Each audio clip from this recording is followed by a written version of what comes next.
Texas is recognized. Thank you, Mr. Chairman. Thank you, Madam Secretary. I'm the budget chairman, and we will have a budget. My Democrat colleagues, the last 4 years, did not have a budget. So it's rich when I hear them talk about us presenting a budget. Second thing I want the American people to know is y'all sent your budget late, and so the process is delayed. And we're going to take our time, and I hope you appreciate this, to unpack what's in this massive budget proposal. We're going to analyze it, and we're going to lay it out for the American people. So that will be the process. We will have a budget, and we will be able to compare not just the numbers, but the priorities, the policies, the values, and the vision that we differ on for the future of this country. Quick question, if you could, just a yes or no on this. Does the amount of government spending that we have been pushing out over the last couple of years, about $10 trillion, 6 of that is borrowed money, that's adding to the debt, about $6 trillion. Does that, has that contributed to this 15 consecutive months of record inflation? And as you I'm sure are aware, inflation that is cutting the budgets of our working families, really devastating poor people and seniors on a fixed income. But is spending contributed to that? Federal government spending contributed to that, yes or no?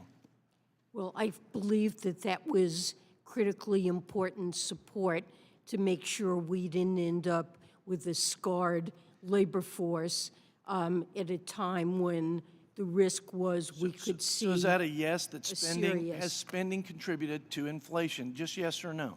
Forget your reasons why. You make that case to the American people.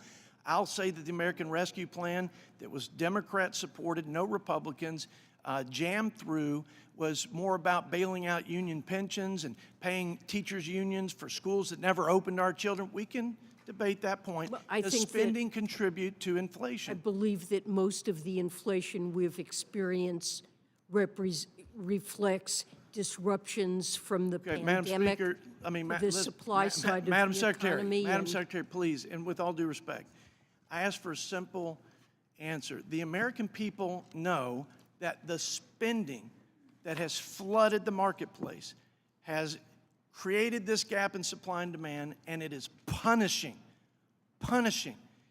as the worst of regressive taxes on all Americans. And here's the insulting thing, and again, with all due respect, this is insulting, that your budget, the president's budget, increases spending. The budget has the highest sustained levels of spending, taxes, and deficits in the history of the United States of America. Now, I want to finish on this.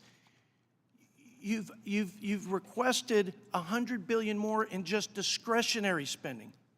If you do the average amount of spending that you all have requested in the last 3 years, the actual and the requested, we'd be $3 trillion over the $20 trillion that CBO is projecting. It's bankrupting the country, and it's insulting that your budget comes back, your proposal is more of the same. I'm sorry, there's $3 trillion of deficit reduction over the next 10 years in this budget. I appreciate that. There are ways, it's one thing to spend when you don't pay for it, and it's another thing to spend when you do, and there are revenue raisers in this budget that more than finance the additional spending. Y'all have added $6 trillion to the debt, and even if I believe what you put on paper, you're taking off half of that. Only half of the $6 trillion you've added, as if you're trying to give a gift back to them. Here's half of your money back. We're going to help save the country by giving half the money that we borrowed on the backs of our children. I just don't believe it, and I look forward to more conversations, and I appreciate your service.